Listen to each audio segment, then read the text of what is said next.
Tú sabes que el eufemismo más grande que existe es decir comunidad internacional. Claro, Eso no tiene nombre. sí. ¿Cuáles son los principales problemas que está enfrentando Dajabón? Y Haití va a seguir en lo mismo hasta que Haití no decidan ellos, decir, señores, miren, esta es la ruta que nosotros vamos a tratar. El que quiera venir a ayudarnos, Claro, que entre. claro. Ahora, después que nosotros resolvamos ese asunto, todo el mundo que se vaya para su Claro, casa. pero Y aguanta Haití ese tiempo. bueno, Digo, si ha aguantado todos estos años. colapsó hace tiempo. Claro, claro. Es un estado colapsado, Sí. lamentablemente y tristemente. Bienvenidos a esta edición de la entrevista de hoy. Está al aire.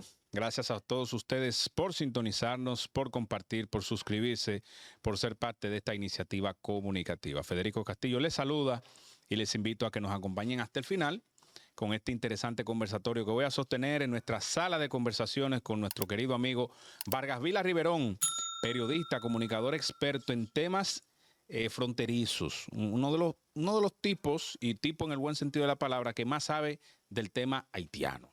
Hermano, bienvenido. Gracias, hermano Federico. Encantado de estar contigo. Qué La bueno, verdad qué que bueno. después de esa magnífica presentación no necesito más nada. Qué bueno. Un placer estar contigo, con el país y el mundo. Qué bueno.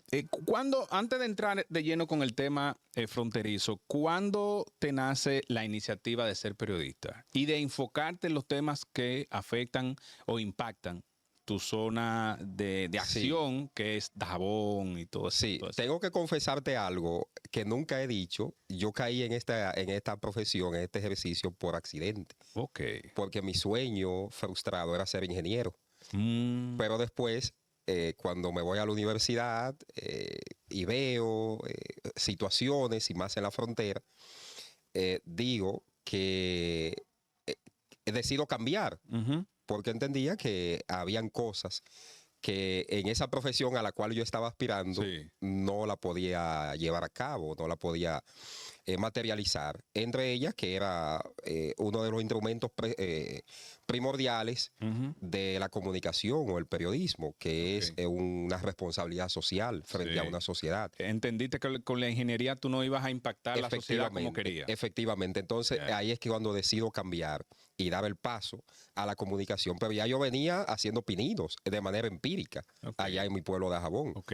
por allá por el 2002, 2003, por ahí. ¿Y esos pininos comenzaron en la radio, televisión? ¿Cómo lo iniciaste? Fue la televisión, pero fue detrás de De cámara. fuera de récord, en la Ok. parte técnica, Ya. colaborando, y entonces después fuimos avanzando en el proceso hasta hoy. Ok, entonces cuando te gradúas de periodista, pasas a frente a cámara luego de venir a la capital. No, allá, antes, porque Ya. en los pueblos se da mucho eso. Sí, claro. Que uno incursiona, cuando uno es inquieto y uno va a ciertas estaciones de radio, eso se veía mucho antes. Ujú. Te estoy hablando que no existían redes sociales, el No, internet no. estaba inhóspito todavía Exacto. aquí en el país.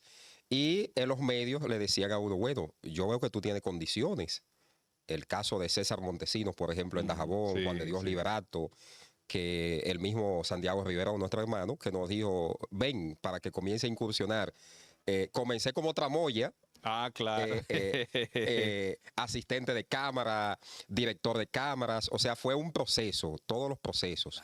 Que tienen que ver con la comunicación y la parte técnica básicamente. Entonces, después que incursioné en Dajabón, en televisión y en radio, voy a Santiago y después vengo aquí a Santo Domingo y me establezco aquí hace Ok. 14 años. Qué bueno. Aquí continuamos con el círculo de preparación y entonces en la UAS, en el Instituto Dominicano de Periodismo, IDP, doctor Ujú. Salvador Pitalu Ganivar, Ujú, ujú. que es el más prestigioso instituto de periodismo, la escuela de comunicación Claro, y qué del bueno lo que país, tú dices. fuera de universidad. Y qué bueno que tú dices el proceso para que la gente entienda lo que están iniciando en los medios de comunicación, que es muy fácil comprar su micrófono o poner el celular en vertical y comenzar a hablar y transmitirlo a las redes sociales. Eso necesariamente no es comunicación per se, ni te conlleva una gran preparación, Claro. sino que conlleva el sacrificio estar donde él está ahora mismo. Siempre hemos abogado por eso, Federico, y el que nos conoce y todos nuestros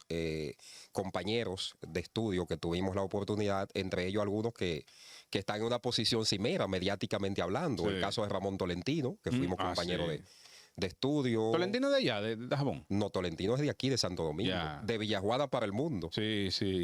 Lo que pasa es que nos tocó Es una- compartir pupitres. Es una ficha. Claro, nos tocó compartir aulas de la mano del egregio y fenecido profesor Adriano de la Cruz Wow, sí. en el Instituto Dominicano de Periodismo. Sí. Y otros tantos colegas más destacados, el caso de Mesa, Sí, José Manuel sí, Mesa, sí, José Manuel. el caso de Joan Leiva, Franklin Núñez, Exacto. el cronista El deportivo. cronista deportivo. Claro, Ah, ok. compañeros de pupitre, entre otros destacados colegas más. Qué bueno. Que están ahí Sí, y que son ya- destacados en los claro, medios. Claro, y que Entonces, ya siempre tienen nosotros- un nombre. Claro, siempre abogamos por la profesionalización, la capacitación y la preparación de los talentos que están en los medios de comunicación, porque tenemos una gran responsabilidad Sí, claro. y un gran compromiso a nivel de lo que debe ser un legado positivo periodísticamente hablando. Ustedes los periodistas, y digo ustedes los periodistas porque yo no soy periodista, hay gente que dice, bueno, el periodista Federico Castillo, no, yo no soy periodista,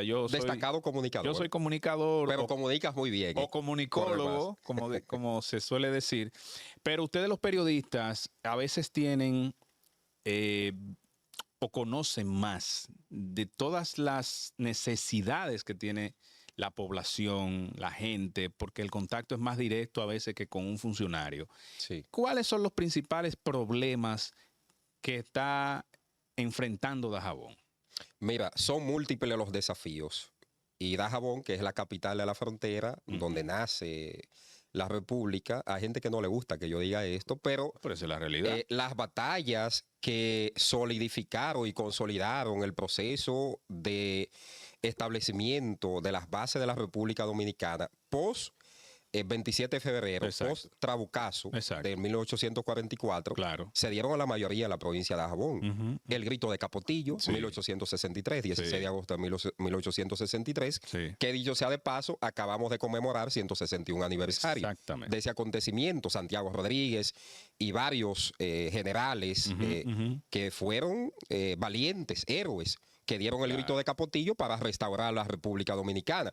Pero tú tienes la batalla del 27 de octubre de 1845. También. Fue en el Cerro de Beler, en Dajabón. Exacto. Tienes la batalla de Sabana Larga, la batalla de Jácuba y un sinnúmero de epopeyas más Ujú, que fueron fundamentales para consolidar el proceso de independencia Exacto. que hoy gozamos, que Sí. hoy disfrutamos. que para muchos la real independencia se dio en el 63. Así es. Con la restauración. Efectivamente, en esos 2 años, de 1863 a 1865. Exacto. Que eso es historia, patria.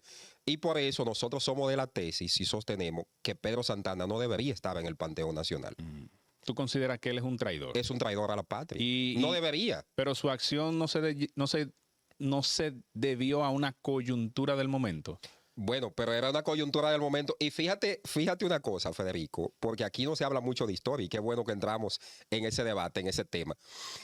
Lo que pasa es que él estaba pensando más en sus intereses particulares Sí. de perpetuarse en el poder, porque él fue el primer presidente del país Ujú, electo ujú, después de la, ujú. consti- Sí, de la- claro. de la declaración de independencia. Entonces, ¿qué pasa? Pedro Santana quería escudarse y tenía el apoyo y la protección de la corona española. Entonces, ¿de qué valió el sueño de la Trinitaria? Mm. De Duarte, Juan Pablo Duarte, de Francisco del Rosario Sánchez, de Gregorio Luperón y otros tantos patriotas más, de Concesión Bona con la bandera nacional. O sea, Trinidad ¿de Sánchez, sí. qué valía de Manuela Rosa Duarte, Rosa la tía de Juan Duarte. Pablo Duarte, Ujú. entre otros patriotas más, que ofrendaron su vida y dieron todo por el proceso de independencia? Entonces, Pedro Santana. Mi salón estaba muy lento y tenía que pagar muchísimo rédito al prestamista del barrio, pero una clienta me habló de Promipyme, donde me dieron mi primer préstamo a una tasa increíble. Mi negocio ha crecido y voy por mi tercer préstamo. Me llaman de otro sitio para ofrecerme dinero porque ya yo soy toda una empresaria del área de la belleza. Con el acompañamiento de Promipyme, mi negocio ha seguido creciendo. Promipyme, el banco de los microempresarios y emprendedores. Dale crecer conmigo. Ahí está. Resquebrajó ese proceso con lo que hizo después que había costado tanto esfuerzo y tanto sacrificio, llevar a cabo la separación en 1844. Entonces, volver nueva vez a anexarlo, la República Dominicana volvió a perder su soberanía y volvió a perder su independencia. Sí, sí. Entonces, nosotros somos partidarios de que Pedro Santana no debe estar en el Panteón Nacional. Pero una Por eso. una anexión diferente a la ocupación que produjo Haití en el país, que no Claro. éramos república. Cuando Claro. Haití nos ocupa no éramos república, no- porque la independencia efímera, su nombre lo indica. Exacto, o sea, fue algo duró muy- lo que dura una cucaracha en un gallinero, Exacto, como eso dice. fue muy, muy breve. Exacto. Pero es un tema muy interesante. lo que tú Efectivamente, pones. entonces, para responder tu inquietud, tu pregunta, las principales situaciones o necesidades que tiene la frontera, en sentido general, no hablo solo de Dajabón, la frontera consta, según la Constitución, el artículo 10 de nuestra Constitución, que declara de alta prioridad la inversión, el desarrollo social, la promoción de los valores patrios y la cultura en los pueblos fronterizos. Pero eso ha sido letra muerta, Sí. ese artículo 10, porque ¿quiénes le han dado, qué gestiones de gobierno le han dado tratamiento especial a la frontera? O sea, muy pocas Muy veces. poca. Y hay ¿Tú una ves? ley de desarrollo fronterizo. También, que antes era la 2801, ahora es la 12-21. Entonces, la frontera dominicana carece de apoyo, de inversión. Pienso que debería ser una prioridad mayor todo lo que establece el artículo 10 de la Constitución de la República. Incluso los pueblos fronterizos deberían tener un tratamiento especial. Y sin ánimo de caer en la discriminación, la exclusión y el privilegio, porque no somos partidarios de eso. Ahora bien, ¿quiénes son los verdaderos guardianes de la patria? Además de los soldados que están ahí desplegados en la zona fronteriza, somos los habitantes fronterizos. Entonces, Sí. por consiguiente, debería existir otro trato más, otro trato distinto al de otras ciudades que no son fronterizas. Nosotros hemos planteado un plan que podría funcionar a la perfección. Es una nueva oleada de repoblación fronteriza, como se hizo en una ocasión. Me Ok. explico. Y Vamos eso a se ver, hizo ¿en qué consiste esa eso se hizo esa tesis en la tuya? época de Rafael Leónidas Trujillo. Sí, claro. Y estamos en épocas diferentes, Ujú. pero estamos viviendo lo que se predijo en aquellos tiempos, Exacto. de que íbamos a tener prácticamente una soberanía amenazada, una soberanía golpeada o en vulnerabilidad o en peligro, dada la situación que nosotros tenemos al otro lado de la frontera. Y hasta motivada por gente de aquí adentro. Efectivamente, Porque ese desorden fronterizo que hay, claro, que es un negocio, pero desde hace tiempo. o sea, lo que está ocurriendo ahora necesita el compromiso interno de alguienes. Interno y externo, Bueno, pero lo externo, también. lo externo se sabe, ¿verdad? Claro. Que tú sabes que hay una clase dominante en Haití, que eso es... Y no solo en Haití, fuera de Haití y también. fuera también de Fuera de Haití. Haití. Entonces, la repoblación consistiría en dar incentivos especiales a los habitantes de la frontera.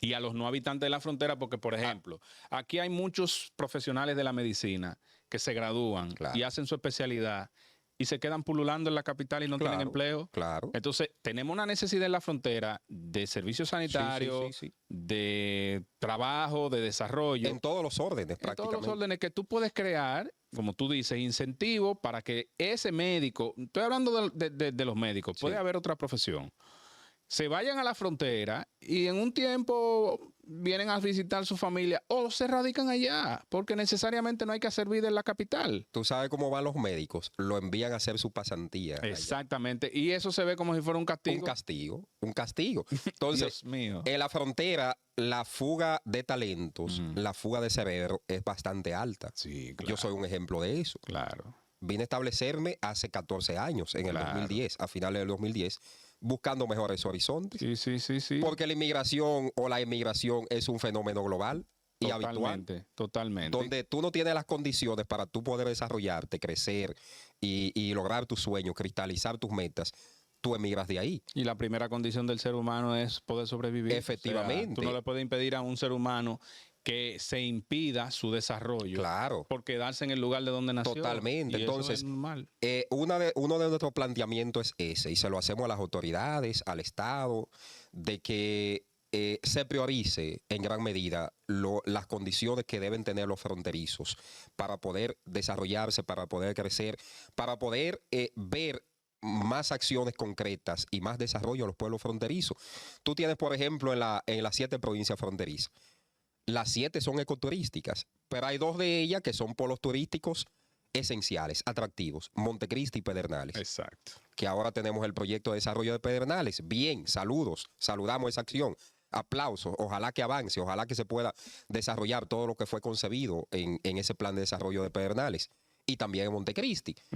Pero los demás pueblos fronterizos, Dajabón, Elías Piña, Exacto. Independencia, Bauruco y Santiago Rodríguez también merecen atención especial. Claro. ¿Y cuál es O sea, la principal actividad económica de Dajabón y de esa zona fronteriza? Porque todo el mundo sabe que el mercado binacional mueve mucho dinero informal. Claro. A veces aquí dicen el comercio entre Haití y República Dominicana es de $1.000 millones al año. ¿Cómo tú lo sabes si es un comercio informal? O sea, eso tiene que multiplicarse por 10. Estamos hablando del comercio formal. Solo el año 2022, la balanza comercial de República Dominicana y Haití significó $1.400 millones. Y en el año pasado, 2023, significó $814 millones. Claro, que ahí hubo un tema con el cierre de Claro. frontera. La caída se debió a los 3 meses que el conflicto se exacerbó por el cierre de la frontera y todo eso. Pero en definitiva, más del 70% de la espina dorsal de la economía, no solo de Dajabón, sino de los 4 pueblos fronterizos colindantes con Haití, es el intercambio comercial transfronterizo. A eso tú le anexas las exportaciones, todos los servicios que se dan ahí, y eso significa también no solo una ganancia para ambos estados, para el estado haitiano como para el estado dominicano, sino para todas las personas que se benefician de manera directa e indirecta de esos intercambios comerciales fronterizos. ¿Dónde ha estado el fallo? Que no se ha creado marcos regulatorios basados en la transparencia, basados en la honestidad, para garantizar que esos intercambios comerciales fronterizos sean permanentes y sí, que claro. cuando vengan situaciones como los conflictos que se producen o que si alguien le da la gana de cerrar la frontera motivado por una acción particular pecuniaria, no se vea impactado, no se vea afectado. Entonces, se ha permitido que estos intercambios comerciales sean manejados por intereses privados, Exacto, sí. cuando el Estado nunca debe ceder su papel de regulador Exacto. y aplicar los marcos regulatorios. Entonces, Claro. ¿dónde ha estado el asunto? Que es por lo que nosotros abogamos. Las provincias fronterizas tienen 7 senadores. Demasiados senadores tienen. 7 senadores.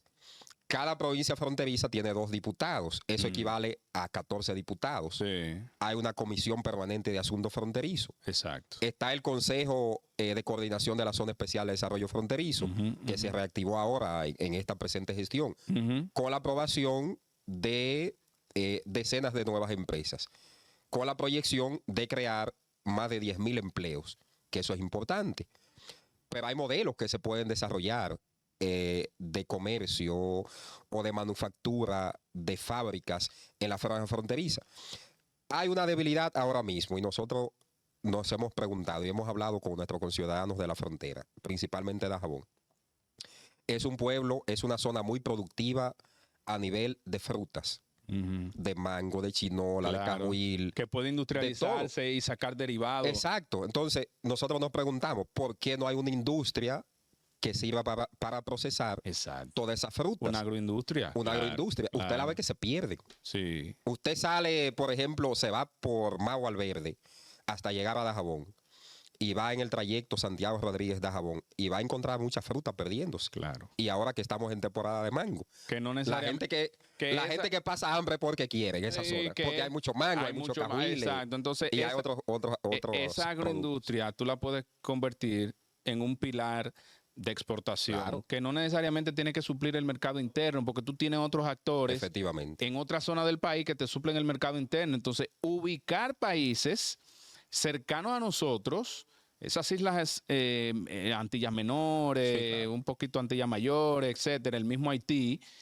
y esos productos exportarlos y comenzar a agregarle valor a la economía dominicana, que eso es una de las grandes quejas que siempre hemos tenido. El tema de la repoblación, mucha gente va a decir, ¿y de qué está hablando este muchacho? De que de repoblar la zona fronteriza. ¿Trae haitianos? No. Motivar a los que viven aquí, volver a la frontera con las condiciones no iguales a la de aquí, pero dignas. Claro, Porque por eso es que la gente migra. claro. Se podría hacer una operación retorno. Sí, eso es. En el caso particular nuestro, yo voy a la frontera hasta 3 veces al mes.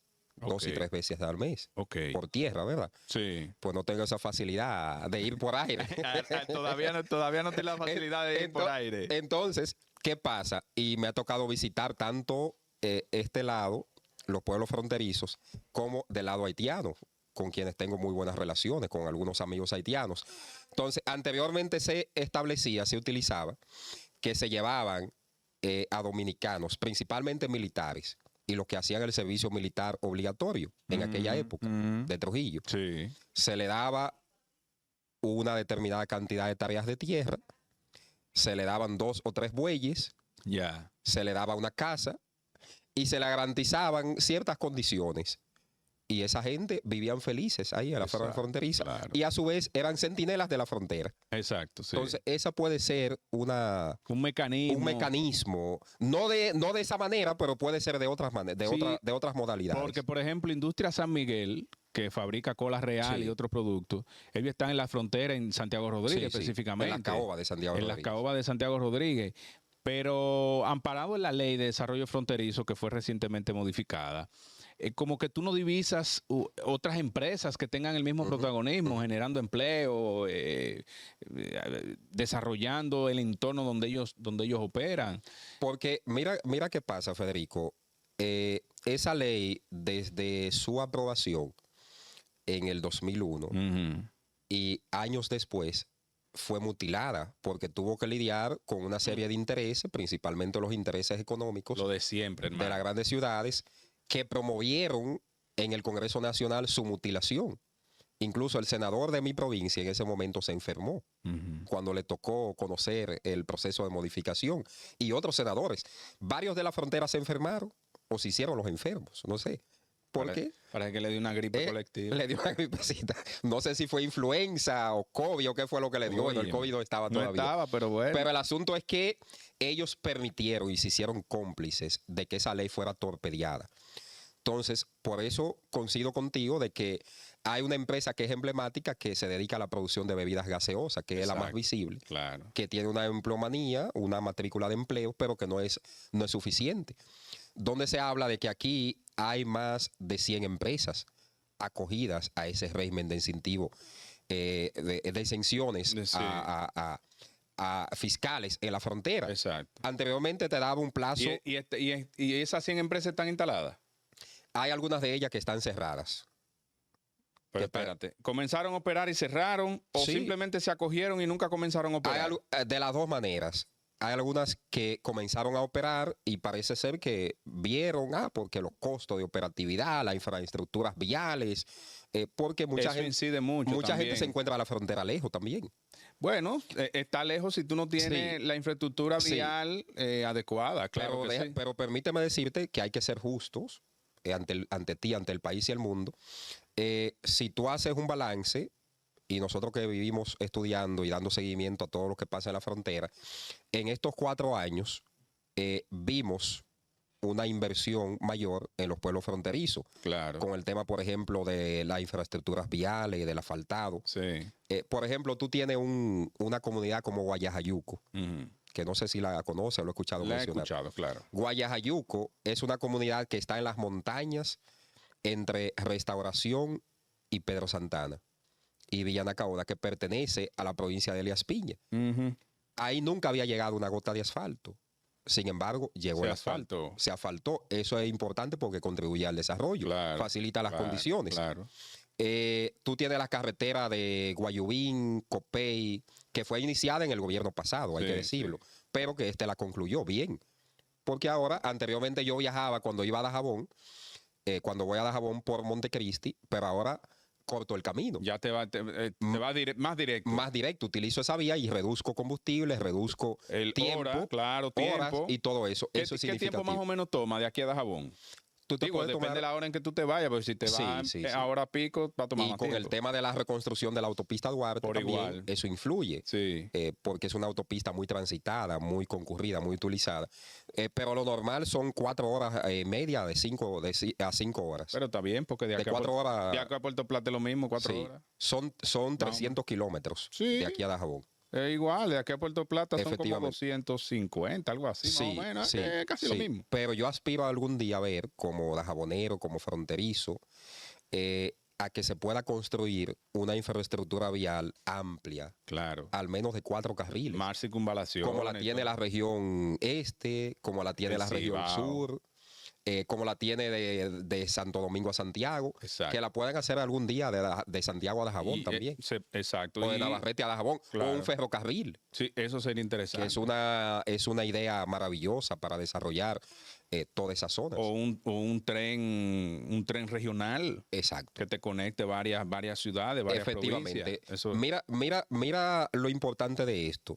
Y cuando tú comparas otros países, Estados Unidos, por ejemplo, apareció un visionario, John D. Rockefeller, Ujú, ujú. que fue el ideólogo, el estructuralista, y a pesar de que tenía un monopolio, el Pero monopolio del hierro y alguien todo lo iba a eso. hacer, si no era él, lo iba a hacer otro. Efectivamente, pero los ferrocarriles en Estados Unidos siguen funcionando Totalmente, claro. cientos de años después. Así mismo es. Entonces, aquí en la República Dominicana anteriormente teníamos ferrocarriles en la zona de Samaná, en la zona de Moca Espaillat, en la zona de Puerto Plata, en la zona de Montecristi. Por ejemplo, la exportación del banano del proyecto La Cruz de Manzanillo era llevado desde las fincas productoras de bananos en la zona de Palo Verde, de las matas de Santa Cruz, de Castañuela y toda esa zona, hasta el puerto de Manzanillo en un Ujú. ferrocarril. Sí, claro. Y ese ferrocarril se permitió que se destruyera. O sea, involucionamos. Ujú, ujú, ujú. Entonces, yo aspiro a ver eso y se lo planteo ahora al gobierno, ahora que vemos que está muy interesado en desarrollar esto, por ejemplo, con el monorriel de Santiago, que es una obra importante, que se pueda concebir esto, un ferrocarril, al menos regional, como tú has señalado, en la zona del Cibao, en la zona sur, y por qué no también en la zona este. Vamos a actualizar. ¿Qué está pasando actualmente con el tema haitiano en la frontera, la situación interna en Haití, el tema de las bandas? Se han hecho advertencias hacia este lado de que algunos miembros de la banda Mawoto 400, 400 Mauazó. esa en Mawozo, están intentando, merodeando las zonas Sí. fronterizas nuestras. ¿Qué está pasando hasta este momento en Haití? Mira, en la frontera, en lo que concierne al lado dominicano, hasta este segundo, como dice nuestro amigo Aneudi Santos, Sí. está tranquila, está en tensa calma. Ahora, el problema está en la parte oeste, al Claro. otro lado de la frontera. Ujú. ¿Por qué? Porque alrededor de 2 meses después, un sueño, una ilusión que tenía el pueblo haitiano y que teníamos muchos de nosotros, de que el despliegue de las fuerzas internacionales kenianas iba a significar un apoyo, iba a significar una acción efectiva para enfrentar las bandas y para lograr recuperar el orden en Haití. Sí, Sin embargo, esto no ha sido así. claro. Pasamos de una ilusión a una gran decepción. Exacto. Eh, No, y a la el- realidad. a la realidad. Porque a veces que tú se tienes está- una ilusión, pero esa ilusión, si tú no la confrontas con la realidad, Exacto. tú no sabes el Y resultado. más con las condiciones. Exacto. ¿Por qué? Porque se hizo mucha laraca. La misión inicial keniana eran 1,000 soldados.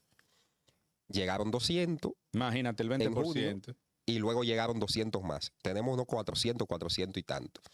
El jefe de esa misión keniana vive en un hotel de lujo en Puerto Príncipe, en el Hotel Montana. Mm. Te doy esa revelación a ti, al país y al mundo, porque ese tipo de cosas ha generado malestar en algunos de los miembros de la Fuerza Keniana y también de la Policía Nacional Haitiana, Exacto. que está acompañando a estos oficiales kenianos al patrullaje de las zonas que han sido definidas, donde están los miembros de las bandas, las pandillas. Pero los jefes de banda siguen ahí, Sí, claro. con más fortaleza. Exacto. Y ahora vi que Guy Philippe está Claro. formando un partido Claro. para aspirar a la presidencia. Pero Guy Philippe es un elemento que responde a sectores internos y externos. Y esos mismos son los que le han mandado a él a formar esa organización política. Sí. y no descartemos que él tenga participación cuando exista la condición y se logre montar el proceso electoral, que son de las prioridades que tiene el Consejo Presidencial Provisional de Transición y el primer ministro Gary Conil. El primer orden es recuperar la seguridad. Y el segundo, crear las condiciones y organizar elecciones justas, democráticas, libres y transparentes. ¿Previstas para que cuándo? Todavía no tienen la O sea, fecha. no hay una fecha. Si tú no No. tienes una fecha, tú no trabajas Ellos están sobre... planteando que podría ser para el 2026. Wow. Pero según, Y aguanta Haití ese bueno, tiempo. Digo, si ha aguantado todos estos años. colapsó hace tiempo. Claro, claro. Es un estado colapsado, Sí. lamentablemente y tristemente. Entonces, los haitianos de a pie que están agonizando fruto de la violencia y la anarquía de esa misma pandilla, que Exacto. tienen apoyo nacional e internacional y que algunas de ellas se han unido. El caso de Jimmy Chevisier Barbecue, que dijo que estaba dispuesto a sentarse a la mesa del diálogo. Después echó para atrás, después volvió. Volvió, pero es difícil que el gobierno provisional haitiano se siente en la mesa de la negociación o de diálogo con una persona que tiene un historial criminal. Claro. Incluso Wyclef Jean, uno de los artistas internacionales haitianos más destacados, claro. se ofreció para servir como mediador. Intentó llegar a Haití y se lo impidieron, Imagínate tú. porque las familias de esos haitianos, de esos miles de haitianos que han resultado desplazados, que algunos han resultado muertos, otros heridos, le manifestaron su rechazo rotundo a una posible negociación, Claro. porque entienden que después de todos esos crímenes que se han cometido, de esas acciones inhumanas, criminales, genocidas, no existen condiciones para limpiar sus pecados de los pandilleros, de los grupos armados. A no ser que vayan a un proceso penal, Efectivamente. porque se le castigue por esos crímenes. Exacto, entonces Jimmy Chevisier, Lamo Sanyu, Vittel Home, entre otros líderes pandilleros, se estaban apostando a reeditar lo que pasó con la FARC de Colombia. Y se tiene cuantificada cuántas pandillas hay en Haití. Más de 130 pandillas 130. al día de hoy. O sea, que estamos hablando de cuántos militantes. Alrededor de 5.000. 5.000. De 5.000 miembros de bandas. Esas son informaciones extraoficiales, porque no existe un registro estadístico fiable, pero ni siquiera tiene un registro estadístico oficial que funcione. Bueno, imagínate, después del terremoto, efectivamente, la cosa empeoró. Entonces, el principal talón de Aquiles de Haití sigue siendo el tema de la inseguridad. Y de la inestabilidad, porque la inseguridad arrastra La inestabilidad política, la inestabilidad económica, social en todo, todos los órdenes. Claro. El descalabro del sistema de salud, el descalabro del sistema educativo, a pesar de que ellos se están preparando para volver a las aulas ahora en los próximos días. Pero la vida, la integridad de estos haitianos se ve amenazada. ¿Quiénes son los que tienen seguridad en Haití? Algunos líderes políticos, principalmente los que apoyan a las bandas armadas, y la plutocracia, el sector empresarial, la oligarquía y todo eso. Que ahora mismo hay inclusive un escándalo en el mismo Consejo Provisional Presidencial, porque 3 de los miembros, incluyendo Esmir Agustín, que fue embajador de Haití aquí en el país, que representa al ex canciller haitiano Claudio Joseph, también está Bertiler, que representa al partido Piti de Salín, y otro de los miembros del Consejo. Son 3. Supuestamente le exigieron al presidente del Consejo de Administración del Banco Nacional de Crédito de Haití que querían casi $1 millón para que permaneciera en el puesto. Entonces, ¿qué pasa? Que esa bomba estalló la pasada semana, nosotros la revelamos en primicia. Entonces, ¿qué hace el Consejo Provisional Presidencial ante esta acusación de corrupción que destituye al presidente del Banco Nacional de Crédito, que es la principal entidad financiera de Haití? Exacto. A través de la cual se manejan muchas ayudas, mucho financiamiento del Banco Interamericano, el Banco Mundial. ¿Y qué otros funciona en organismos. Haití? Porque que Haití, o sea, no tiene un presidente, no tiene un primer ministro, ahora hay un interino, el sistema de salud colapsado. O sea, ¿qué medianamente funciona bien en Haití? Actualmente prácticamente no está funcionando nada. Lo que ha habido aquí es una laraca, una pantomima a nivel de crear un consejo repartiendo cuotas a los Exacto. partidos políticos, Exacto. a la sociedad civil y a la oligarquía. Por eso el Consejo Presidencial tiene 9 miembros, 7 de ellos con derecho a voz y voto y 2 de ellos que tienen asientos con derecho a voz, pero sin voto. Ok. Entonces, todos tienen un representante. Y obviamente esto fue bendecido por la comunidad del Caribe, la CARICOM, Carica. con el apoyo de Estados Unidos Tú y, sabes que y la Organización de Estados Americanos. tú sabes que el eufemismo más grande que existe es decir comunidad internacional. Claro. Eso no tiene nombre. O sea, Es bastante amplia. eso Es es un la- término ambiguo. es un término ambiguo porque cuando tú dices comunidad internacional, tú estás agrupando a las 190 naciones que reconoce Sí. Naciones Unidas y que de esas 190 naciones hay naciones que están en la misma condición de Haití. Ujú. Y yo siempre lo voy a sostener y lo voy a decir. Haití lo arreglan los haitianos. Exactamente. Si Haití no se deja ayudar, no importa que reciban ayuda de Francia, de Canadá, de Estados Unidos, de nosotros, que lo tenemos cargado en el alma a los haitianos, porque es una realidad. O sea, tú no vas a partir la isla en dos.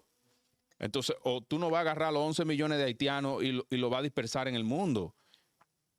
Eso es imposible. Y no- 11 según las estadísticas. según las de estadísticas. ellos. Entonces, y nosotros no somos como Sudán, que se partió en dos, Sudán del Sur y Sudán del Norte. O Así sea, es.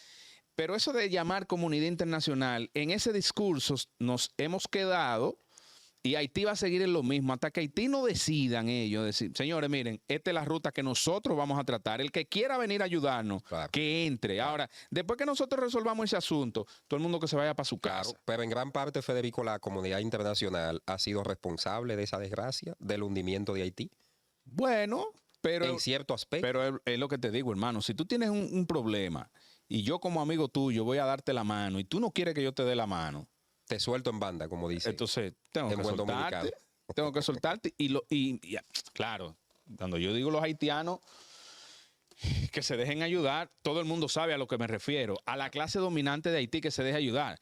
Las mismas ONG. Pero es que no le conviene a la clase dominante. Exacto. Y a la misma ONG que viven de la desgracia de Haití. Claro. Cuando Haití se arregle esa ONG, van a dejar de apoyar a Haití. Claro. Porque ellos no apoyan a Haití ni defienden a Haití por un tema de solidaridad. No. Y Es por un tema de beneficio. es un beneficio. Entonces, beneficios pecuniarios. y mira lo que está pasando en nuestro país, que estamos cargando con parte de los presupuestos que se destinan para educación y para salud. Se lo están absorbiendo nuestros hermanos, aunque a Manuel Núñez no le gusta que uno le diga que hermanos haitianos, pero bueno. Más de 20,000 millones de pesos del presupuesto anual en estos Exacto. dos ejes, salud y educación. Claro. Se está invirtiendo en extranjeros principalmente. Y es haitianos. lamentable decirlo, Haití está en la etapa primaria de la sobrevivencia. O sea, Haití está en hambre todavía. Claro. Haití lo que hay que tratar de darle la mano en cuanto a generación o instalación de empresas para que se genere.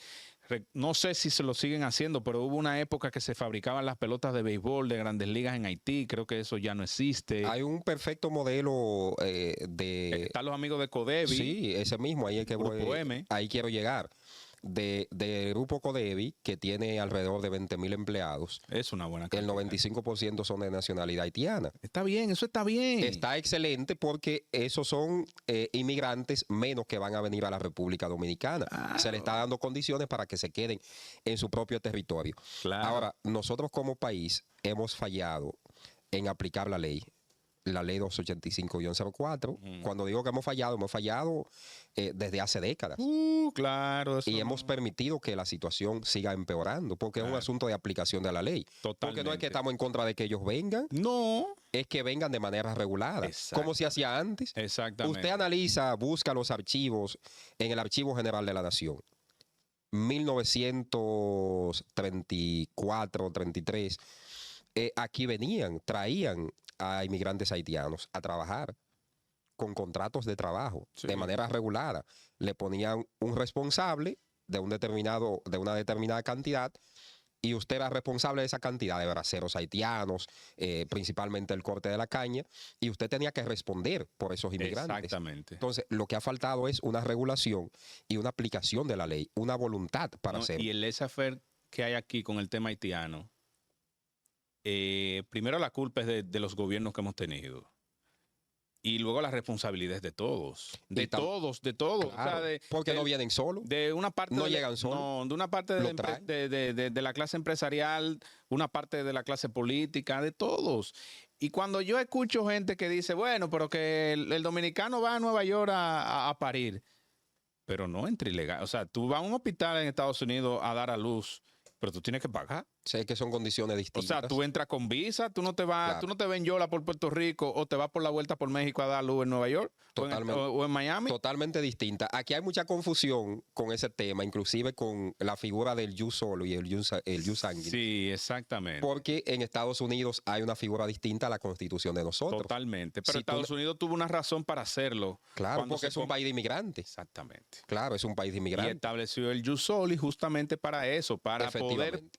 hacer la población o la repoblación Claro, de su- claro. y luego entonces, pero Claro. nosotros somos una Somos realidad distintos. muy diferente. Tenemos acápites y normativas diferentes en la Constitución de la República. ¿Cuál es entonces tu análisis final con relación al tema de las tropas kenianas? ¿En qué quedará eso? Para mí eso no va a resolver nada. Para que entremos al tema de Michel Martelly. También, que Martelly que sí no se nos puede quedar. fue acusado recientemente Mira, de ¿qué ha tráfico. pasado finalmente, según las informaciones que nosotros tenemos? ¿Por qué ha fracasado la misión keniana en territorio haitiano? A pesar del poco tiempo que tiene. Sí, pero debió comenzar a dar muestras de que iba a ser efectiva, pero no lo ha hecho, por varias razones. Una de ellas es todo lo que tuvo que atravesarse para que pudieran llegar esos pocos soldados kenianos, donde los países que se denominan o te denominan amigos de Haití y que decían que iban a dar el apoyo, que Amigos de Haití somos nosotros. que claro, estamos cargando los mejores con amigos ellos. de Haití es la Claro que República sí. Dominicana. Y aquí no hay Es xenofobia, indudable. ¿eh? Aquí no hay xenofobia. No, no, claro porque que aquí no. los dominicanos no salimos a matar haitianos. Por supuesto que no. Entonces, ¿qué sucede? Fue muy torpedeado el proceso para que esas fuerzas kenianas pudieran llegar al suelo haitiano. Primero, con el tema internamente en Kenia, con los recursos que se sometieron, el enfrentamiento político que eso generó entre el Claro. gobierno keniano y la oposición, que eso llegó hasta las altas instancias. Pero a pesar de todo eso, el presidente William Ruto se la jugó y envió a estos soldados kenianos. Exacto. Ahora, el tema es la sostenibilidad de esta misión keniana en el tiempo, con el tema de los recursos. De los más de 600 millones que se prometieron para sostener estas tropas, porque es una inversión diaria Sí, en dólares, claro. alimentación, en aseo, Hospedaje. en hospedaje, o sea, en todos los órdenes, en todos los ámbitos. ¿Qué Es se insostenible. dice, Vargas? Entonces- Que se dice lo siguiente, escúchame hermano, que se dice que el rumor que circuló en semanas atrás sobre brotes de antrax, que posiblemente fue llevado a Haití por tropas kenianas, porque esa es una enfermedad Sí. endémica del África. Sí, es una enfermedad que se produce básicamente, es una especie de virus, Exactamente. bacteriavirus. Exacto. No se descarta, pero eso al final no se confirmó, Exacto. Sí, se quedó en rumor. Se quedó en rumor. Se Por quedó eso en rumor, dice pero que- bueno, por eso digo que se dice. tomaron los controles. Entonces, ¿qué ocurre para culminar con esta parte del tema del despliegue de las fuerzas kenianas? Que la mayoría de países que prometieron apoyar no han materializado su apoyo. Exacto. Y también los países que prometieron unirse y regiones o países de la región, incluyendo Jamaica, tampoco lo han hecho. Que prometió reforzar con Con efectivos militares de Jamaica Exacto. y recursos. Entonces todo se ha quedado en un lindero, se ha quedado en palabras. Claro. Eso también es parte del fracaso. Pero a eso tú le anexas también los equipos que fueron enviados, las tanquetas, las unidades militares, que muchos de ellos llegaron en condiciones precarias, en condiciones inservibles al territorio haitiano. Ujú. Por eso muchas de esas tanquetas que se utilizan para el patrullaje, desde que se dañan, a pesar del poco tiempo que tienen en Haití, del poco uso en Haití, pero no se sabe cuánto tenían usándola por allá, Exacto. tanto en Canadá como en Estados Unidos. Claro. Ese es otro elemento. Entonces, por eso tiene que zonas enteras en el sur de Haití, principalmente suroeste, como Coadebuqué, como Gantier y otras zonas más, otros departamentos o comunas, han sido tomados en su totalidad por las bandas armadas y están cerca de la frontera dominicana por la parte sur. Claro.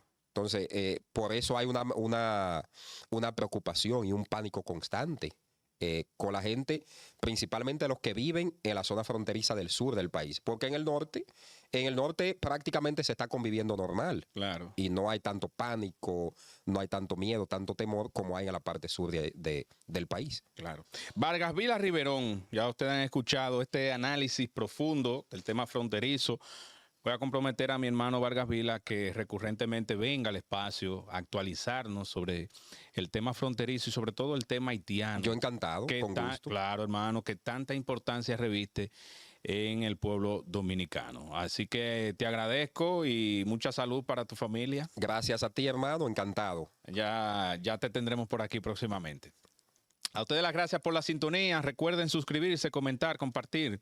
Esto ha sido la entrevista de hoy con Federico Castillo. Nos vemos en la próxima.